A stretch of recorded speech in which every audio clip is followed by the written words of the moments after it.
В небольшом селении Карца Куртатинского ущелья братья Тезиевы Умар, Хаджумар, Хаджисмил, Хазмат, Ибрагим и Тазрет считались завидными женихами. Соседи с завистью смотрели на их родителей. «Счастливые вы, какие у вас сыновья, один краше другого», – твердили женщины. Несмотря на то, что воспитывать 6 сыновей было непросто, мать с отцом надеялись, что очень скоро в их доме появится 6 невесток. Но война разрушила все планы. Один за другим юноши ушли на фронт, кроме Умара. Когда началась война в 1941 году, призвали их к войне, 5. Самого старшего звали Умар.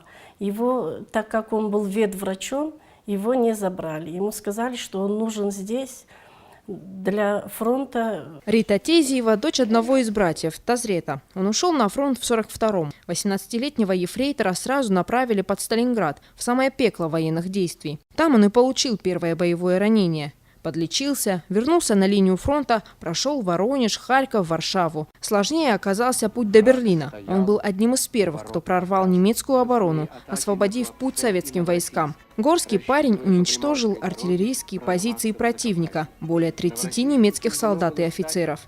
В 1945-м Тазрет вернулся домой без ноги и с фашистской пулей у сердца. А через 12 лет военные увечья вконец сломали солдата Победы. Он умер на рабочем месте. Благодаря брата его, Умар Ибрагим, он жил, все эти годы жил, они его сильно поддерживали.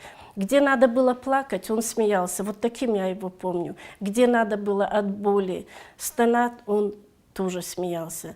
То есть при теперешней жизни я никогда еще не встретила по жизни такого человека, как мой отец. С войны вернулся и второй из Тезиевых, Ибрагим. Он воссоздал образы всех пропавших братьев из металла.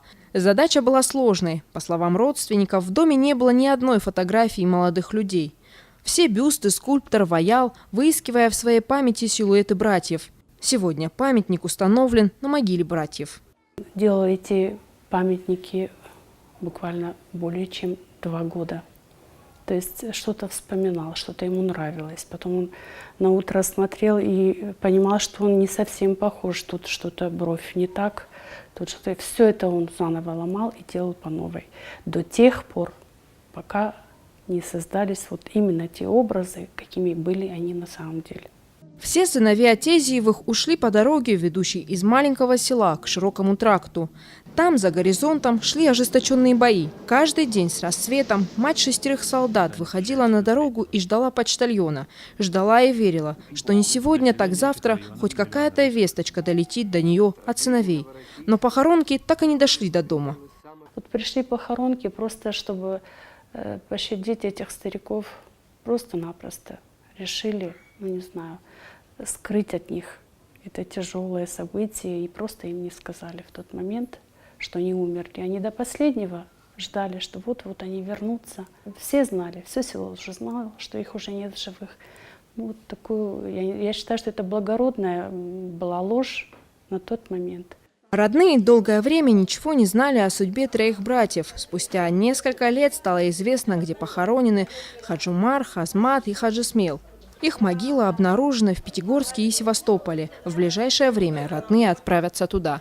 Но не прервался род Тезиевых, несмотря на жестокую беспощадность фашистов. Сегодня в родовом доме живет 19 внуков и 14 правнуков Тазрета и Умара. В этой семье хранят все, что осталось от 6 братьев – письма, наградные листы, вырезки из газет. Мой прадедушка был танкистом. Он был отважным и мужественным человеком. За все его боевые действия он получал награды, среди таких как 2 ордена славы и Красную звезду. Танковым оружием он уничтожил 36 солдат и офицеров, 4 миномета и 6 пулеметов. Домой пришел он без ноги и с осколком в груди. Я профессиональный футболист, и все свои победы я посвящаю ему. Я хочу быть похожим на него. Великая победа дается ценой великих потерь. Несчастье пережить своих детей выпало на долю многих матерей Северной Осетии. С фронта не вернулись 7 братьев Газдановых, 7 братьев Кобекаевых из селения Донифарс. Еще в 2 остинских семьях не дождались 6 сыновей. В 15 погибли по 5 братьев, а 4 сыновей потеряли 52 семьи. Не только в Осетии, но и во всей стране никогда не забудут героев, тех, кто ушел. но навечно остался в памяти. Земфира Лаулаева, Елена Черенкова, Олег Рамонов, Осетия ТВ.